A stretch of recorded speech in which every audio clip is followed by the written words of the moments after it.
बच्चों, welcome back to my channel. तो बच्चों, आज से हम स्टार्ट करने वाले हैं क्लास 11 का अकाउंट्स, जो आपको हेल्प कर सकता है सीए में, सीएस में, बीकॉम या बीबीए में। कोई भी आप जाके कहीं भी आप अकाउंटिंग पढ़ेंगे, सबसे पहले आपको जानना होगा what is accounting and what are the characteristic of accounting. आज के इस वीडियो में हम करने वाले हैं इसकी डेफिनेशन और इसके कैरेक्टरिस्टिक। ठीक है जी, चलिए जी। सबसे पहले बच्चों देखो, यहाँ पे एक वर्ड लिखा हुआ है, वर्ड का नाम क्या है बच्चों? अकाउंटिंग। भाई साहब, अकाउंटिंग होती क्या है? अकाउंटिंग का मतलब सिंपल सा हो गया। देखो ध्यान सुनो, मैंने आपको 100 रुपए दिए कि भाई साहब ये पकड़ो 100 रुपए, आपके पास 100 रुपए आ गए। अब कई बार आप इसे भूल जाएंगे, आपको याद होगा नहीं होगा। मैंने आपको आज 100 रुपए दिए, कल 50 रुपए दिए, कल मैं 10 रुपए दूंगा। तो इसको क्या करना होता है? आपको सबसे पहले रिकॉर्ड करना होता है। जहां भी आप अकाउंटिंग की बात सुने, आप बात करेंगे भाई साहब, अकाउंटिंग का मतलब होता है रिकॉर्ड। हम एज एन अकाउंटेंट जो भी ट्रांजैक्शन होगी, हम उससे रिटन यानी जो भी हम बातें करेंगे उससे राइट करेंगे, लिखेंगे उसको। वर्बल कम्युनिकेशन हमारे लिए होती ही नहीं है। इसका मतलब एज एन अकाउंटेंट पहली बात आपको याद रखनी पड़ेगी, हम बातें करेंगे रिटन डॉक्यूमेंट्स की, रिटन रिकॉर्ड्स की। तो अकाउंटिंग का मतलब क्या हो गया बच्चों? रिकॉर्ड। लेकिन रिकॉर्ड में क्या करूं? मैंने अपने भाई को पैसे दिए, उससे पैसे लिए, बाहर जाके बर्गर, ये रिकॉर्ड करना है मुझे? नहीं। आप देखेंगे, सबसे पहले मैं आपको कराऊंगा बच्चों उसकी what are the characteristic of accounting. ये एक तरीके से आपका एक रोड मैप होगा जो सेट करेगा आपके स्टेप, कि अगर आपने ये स्टेप फॉलो कर दिए तो आपने अकाउंटिंग कर ली। सब्जेक्ट नया है आपके लिए तो बिल्कुल भी घबराना नहीं है बच्चों आपको। सबसे पहले देखिए, यहां वो लिखा हुआ है कैरेक्टरिस्टिक ऑफ अकाउंटिंग।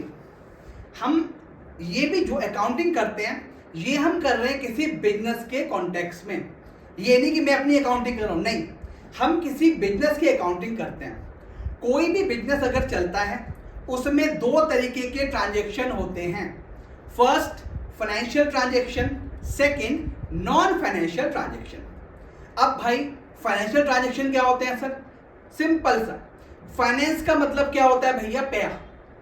अगर किसी भी ट्रांजैक्शन में पैसा इन्वॉल्व हो गया उसको बोलेंगे फाइनेंशियल ट्रांजैक्शन, और अगर किसी ट्रांजैक्शन में पैसा इन्वॉल्व नहीं है उसको बोलेंगे नॉन फाइनेंशियल ट्रांजैक्शन। इसका मतलब अकाउंटिंग का पहला कॉन्सेप्ट क्या हो गया? फाइनेंशियल ट्रांजैक्शन या इवेंट्स। जैसे ध्यान सुनो मेरी बात को, मैं अपने दोस्त से मिला। जब कोई बिजनेस का ओनर अपने दोस्त से मिलता है, क्या ये फाइनेंशियल ट्रांजैक्शन है? Answer is no. मैंने कोई एम्प्लॉय हायर करा, अभी पैसों की बात नहीं हुई, सिर्फ हायर करा, तो वो क्या हो गया? This is called non financial transaction. फिर से पढ़ते हैं बच्चों। पहला, सबसे पहले अकाउंटिंग करने के लिए आपको देखनी पड़ेगी financial transaction and events. Accounting records only those transaction and events which can be measured in the terms of money. जहां जहां ब्लॉक बना रहा हूं ध्यान से सुनना। इसका मतलब फाइनेंस का मतलब किससे होता है बेटा? सिर्फ और सिर्फ मनी से। आपको कोई रॉ मटेरियल परचेज करना है, आपको फ्रिज खरीदना है, आपको एसी खरीदना है, आपको सैलरी की पेमेंट करनी है, these are the purchase of raw material. Clear है बच्चों? तो सर सबसे पहले क्या कराओगे भाई साहब? जो भी कोई आपसे बोले सर ये ट्रांजैक्शन रिकॉर्ड कर दो, पहले उससे क्या पूछोगे? सर ये ट्रांजैक्शन फाइनेंशियल है या नॉन फाइनेंशियल है? अगर फाइनेंशियल है हम रिकॉर्ड करेंगे, फाइनेंशियल नहीं है हम रिकॉर्ड नहीं करेंगे। तो this is the first step. Second one is measuring. Measuring का मतलब क्या होता है बेटा? भाई साहब अमाउंट तो हो। मैं बाहर शॉपिंग करने गया, शॉपिंग करते हुए, ध्यान सुनना मेरी बात को, मैं बाहर शॉपिंग करने गया, मैंने बहुत सारा सामान परचेज करा, मैंने पूछा भाई साहब कितने पैसे हो गए? कितने भी दे दो। अरे कोई ना कोई अमाउंट होती है। आप बाहर कहीं मैगी का पैकेट खरीदने गए, 2 पैकेट खरीदे आपने, तो क्या पूछते हो पहले? सर भैया कितने के हो गए? उसने कहा 30 रुपीज, तो दे देते हो आप। तो फाइनेंशियल ट्रांजैक्शन, मनी आ गया 30 रुपए, पहला this is the financial transaction. And second, measuring, आपने वो 30 रुपए उसको दे दिए। अब सेकेंड ट्रांजेक्शन देखो, ध्यान सुनना मेरी बात को। आप मैगी लेने गए दोस्त की दुकान पे, दोस्त से पूछा भैया मैगी, अरे कितने भी दे दे भाई, देता नहीं हो बाद में। भाई साहब, क्या इसमें मेजर कर पा रहे हो? नहीं कर पा रहे। इसका मतलब first is money, second is measuring. पढ़ते हैं, financial transaction and events are measured in the terms of money. If event can not be measured in terms of money, it can't be recorded. इसको आप record नहीं कर सकते। यानी आपके पास सबसे पहले ट्रांजैक्शन, दूसरा मेजरमेंट, दो चीज पूरी हो गई। थर्ड पे आते हैं। अब देखो भाई साहब, एक बिजनेस हाउस, हम इसी को लेके चलते हैं। एक बिजनेस हाउस ने परचेज ऑफ रॉ मटेरियल करा। क्या ये ट्रांजैक्शन फाइनेंशियल है? हाँ फाइनेंशियल है। लेट्स से वो अमाउंट थी 30,000। कहां गया बच्चों? ये अमाउंट थी 30,000। क्या आप मेजर कर सकते हैं? Yes, for 30,000 rupees. अब क्या करूं मैं इसका? सबसे पहले मैंने आपको समझाया था बच्चों, देखिए अकाउंटिंग का मतलब है रिकॉर्ड करना। अब क्या करोगे आप? आपके पास ट्रांजैक्शन आ गया, आपके पास अमाउंट आ गया, फटाफट इसको रिकॉर्ड करें। और जिस बुक में यहां पे रिकॉर्डिंग करोगे आप, उस बुक को बोलोगे आप जर्नल। देखिए, accounting is an art of recording business transaction in the books of account, in the books original entry जिसे बोलते हैं आप जर्नल।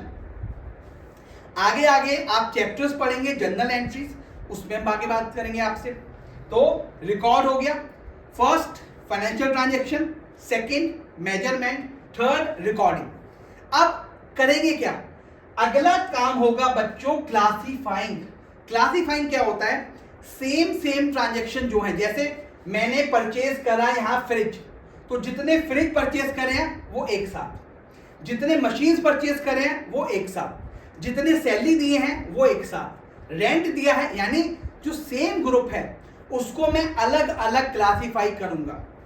इसको बोलते हैं बच्चों ट्रांसफरिंग फ्रॉम जर्नल, या इसका एग्जैक्ट टर्म अकाउंट्स में होता है पोस्टिंग। देखेंगे, classification is the process of, क्या है बच्चों यहां पे? ग्रुपिंग द ट्रांजैक्शन ऑफ, हाँ जी, one nature at one place. Transaction recorded in a journal are posted in a ledger. यानी जो जर्नल होता है उसी को आप कहां पोस्ट करते हैं बच्चों? उसी को पोस्ट करते हैं आप लेजर में। अब आपने 4 ट्रांजैक्शन पढ़े, इसको भूल जाओ, शीट को आप मेरे साथ बोलेंगे 4 ट्रांजैक्शन। पहला, सर सबसे पहले देखो फाइनेंशियल या नॉन फाइनेंशियल। नॉन फाइनेंशियल है, उठा के बाहर फेंक दो। कौन सा ट्रांजैक्शन लोगे बच्चों? फाइनेंशियल। Second, measurement. आपको अमाउंट पता है, आप कैलकुलेट कर सकते हो, यहां पे ले आओ। नहीं पता, वो कह रहा है जी कितने भी दे दो, उठा के बाहर फेंक दो। This is not your financial transaction, आप उसे मेजर नहीं कर पा रहे। थर्ड, आपके पास अमाउंट आ गया, आपके पास नेचर आ गया, अब उसे रिकॉर्ड करो। जहां आप रिकॉर्ड करते हो उसे बोलते हैं जर्नल। एक साथ आप रिकॉर्ड करते जा रहे हो। जो भी फर्नीचर परचेज करा, रिकॉर्ड कर लिया, मशीन परचेज करी, रिकॉर्ड कर लिया, सैलरी दी, रिकॉर्ड कर लिया। यानी यहां पे क्या हो रहा है? एक तरीके से बड़ा कुआं हो गया। अब इससे क्या करा आपने? फोर्थ पे बच्चों क्लासिफाइंग, जो सेम ग्रुप के थे उसको अलग कर दिया। ठीक है जी, आज जो चारों पॉइंट क्लियर हो गए बच्चों। चलिए जी, नेक्स्ट पॉइंट आते हैं बच्चों। अब हम करें क्या? अलग अलग लिख लिया, लेजर, लेजर से ही बनता है बेटा। फिफ्थ पॉइंट है समराइजिंग। आपको जो भी रिजल्ट आपका आता है, आप एक समराइज वे में उसको लेके जाएंगे। हमारे अकाउंट, अच्छा आप अकाउंटिंग कर क्यों रहे पहले बताओ। अकाउंटिंग बच्चों हम कर रहे हैं कि हमारा जो बिजनेस है उसमें कितना प्रॉफिट हुआ, कितना लॉस हुआ, मेरे पास इस समय क्या क्या है, तो इन चीजों के लिए आप करते हैं अकाउंटिंग। समराइजिंग क्या करेंगे? ध्यान से पढ़ना बेटा। Presenting the classified data in a manner which is understandable and useful for the internal as well as the external user. अब आप पूछोगे यूजर क्या होते हैं जी? ध्यान से सुनो।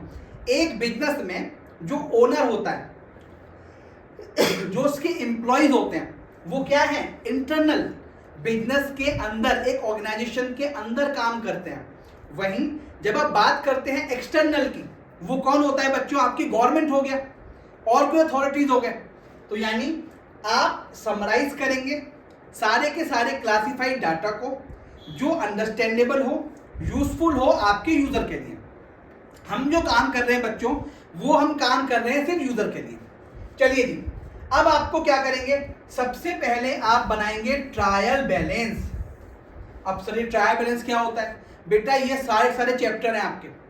जनरल आपका चैप्टर है, लेजर आपका चैप्टर है, ट्रायल बैलेंस आपका चैप्टर है एक अलग। फिलहाल एक तरीके से हम इसे फटाफट खत्म करेंगे। ट्रायल बैलेंस का मतलब जहां पे आपने जो ये लेजर बनाए थे, ये जो बनाए थे बच्चों यहाँ पे आपने इन लेजर का अलग अलग रिकॉर्ड करना। भाई रेंट इतना हो गया, फर्नीचर इतना हो गया, मशीन इतनी हो गई, डेट, ये सब आपको रिकॉर्ड करना होता है। ठीक है जी। अब इस डाटा से आपने दो चीजें बनाई। First is trading and profit and loss account. ये वाला अभी नहीं पढ़ेंगे हम बेटे, हम सिर्फ पढ़ेंगे अभी trading and profit and loss account. आपको ट्रेडिंग अकाउंट का मतलब क्या खरीदा, क्या बेचा, कितना ग्रॉस प्रॉफिट आ गया, यानी ट्रेडिंग अकाउंट से क्या निकालते हो बच्चों आप? Gross profit. सारी बातें करेंगे।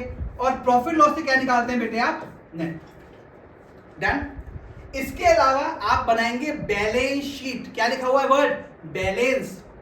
कि आपके पास इस समय क्या क्या कुछ है, आपके फाइनेंशियल पोजीशन क्या क्या है, ये बताएगा आपको समराइजिंग। नेक्स्ट पॉइंट बच्चों, अब देखो ध्यान से करते जाना। जनरल मैंने बताया आपको, जनरल के बाद लेजर, लेजर के बाद ट्रायल बैलेंस, ट्रायल बैलेंस के बाद प्रॉफिट लॉस बैलेंस शीट, ये हो गया। अब देखिए बेटा interesting point, this is the 6th point, analysis and interpretation. अब इसमें क्या होगा, जो आपने डाटा पंच कर दिया, कहां पंच करा है आपने? या तो प्रॉफिट लॉस में, या ट्रेडिंग अकाउंट में, या बैलेंस शीट में। एनालिसिस क्या करेगा बेटा? एनालिसिस एक रिलेशनशिप बनाएगा दोनों के बीच में। जैसे मैं एक सिंपल सा लिखता हूं यहां पे आपके लिए, हालांकि आप 12th में पढ़ेंगे इसको, रेशियो एनालिसिस। हाँ जी, रेशियो में क्या होता है? एक होता है जैसे बेटा करंट रेशियो, करंट एसेट्स कितनी है, करंट लायबिलिटीज कितनी है। Debt to equity ratio, debt कितना है कंपनी में, कितना पैसा उधार ले रखा है, कितना पैसा खुद का है। तो ये क्या करेगा, वर्ड लिखे नोट करेंगे आप, is only a establishment of relationship between various items taken from profit loss account and balance sheet और बोथ। वहीं जब आप बात करेंगे बेटा इंटरप्रिटेशन की, वो क्या करेगा, वो एक्सप्लेन करेगा मीनिंग एंड सिग्निफिकेंस। जैसे अभी मैंने आपको बताया डेट इक्विटी रेशियो। एनालिसिस में क्या करते हो आप कि भाई साहब इस बिजनेस ने 10 लाख का डेट ले रखा है और 15 लाख की इक्विटी दे रखी है, उसको कहाँ एनालिसिस करा आपने? रेशियो में। अब उससे इंटरप्रिटेट करोगे ये अच्छा है, बेकार है, और एक तो सिर्फ क्या करते हो बेटा, इसमें करते हैं आप एक्सप्लेन। चलिए ये वाला पॉइंट ये आप अपने एग्जाम में लिख के आ सकते हैं, देखिए पढ़ेंगे बेटे, अलग से बनाया हुआ। The financial data carried out so that users of the financial data can make a meaningful judgement of the profitability and financial position. यानी प्रॉफिटेबिलिटी कहां से निकालते हो बच्चों आप? प्रॉफिट एंड लॉस अकाउंट से। और वहीं जब आप बात करेंगे फाइनेंशियल पोजीशन की, ये कहां से निकलती है बच्चों? आपके बैलेंस। खत्म। अब नेक्स्ट क्या हो गया बच्चों? नेक्स्ट है इज कम्युनिकेटिंग, यानी जो भी आपके पास डाटा आया उसको आपको कम्युनिकेट करना है, क्योंकि जो जितना भी आपने तामझाम करा, ये तामझाम आप कर रहे हैं यूजर के लिए, चाहे वो इंटरनल हो चाहे वो एक्सटर्नल हो। Finally accounting function involves communicating the financial information to as user. अब जो आपने पढ़ा फटाफट इसको समराइज करते हैं, ध्यान सुनो मेरी बात को। मैंने क्या क्या पढ़ाया आपको बच्चों? First, what is accounting. Accounting करते हुए सबसे पहले फाइनेंशियल ट्रांजैक्शन आपने देखा, उसको मेजर करा। थर्ड, आपने रिकॉर्ड करा, रिकॉर्ड करेंगे जर्नल में। फोर्थ, आपने क्लासिफाई करा, क्लासिफाई करेंगे लेजर में। फिफ्थ, आपने समराइज करा, आपने प्रॉफिट लॉस अकाउंट बनाया। ट्रेडिंग अकाउंट बनाया और बैलेंस शीट बनाया। उसके बाद आपने करा एनालिसिस एंड इंटरप्रिटेशन।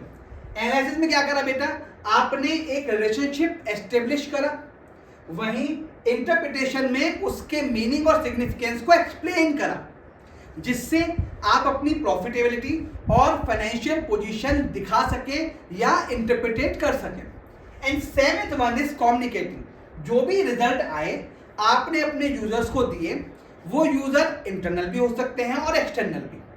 ठीक है जी। तो इसका मतलब अकाउंटिंग, अब देखेंगे डेफिनेट, ध्यान सुनना बेटा, अगर आपने जो चीजें पढ़ी है साथ, अगर आपको याद हो गई, डेफिनेशन आपके लिए बच्ची हो जाएगी एकदम। कैसे, सुनो, अकाउंटिंग का मतलब क्या हो गया भाई साहब। अकाउंट देखो क्या लिखा हुआ, फटाफट पढ़ो। Accounting is a systematic process. Why the systematic process? Because first it identifies the financial transaction, उसके बाद मेजर करता है और किस किस का, देखो फेयर पॉइंट देखो, फर्स्ट इज रिकॉर्डिंग। क्या रिकॉर्डिंग पता है आपको क्या होती है? हाँ जी, फाइनेंशियल ट्रांजेक्शन की। सेकेंड क्लासिफाइंग, क्लासिफाइंग आपको अच्छे से आता है। Third point is summarising. Fourth is analysing. Fifth is interpreting. अभी बताया था मैंने, समराइज में क्या, सॉरी एनालिसिस में क्या किया था मैंने, एस्टेब्लिशमेंट। यहां पे क्या करा था, मीनिंग बताया उसका of the financial transaction. And most important search 6, communicating the result or the financial statement to the user thereof। हाँ जी, फटाफट, क्या मतलब हुआ? Accounting is a systematic process. ये नहीं सर पहले तो मैं एनालाइज करूंगा क्या होना चाहिए, भैया नहीं, पूरा सिस्टमैटिक प्रोसेस, यानी पहले रिकॉर्ड फिर classify.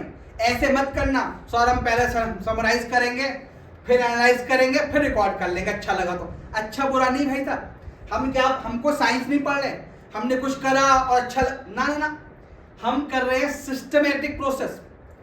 Systematic process of recording, classifying, summarising, analysing and interpreting, और फिर क्या करेंगे, कम्युनिकेट।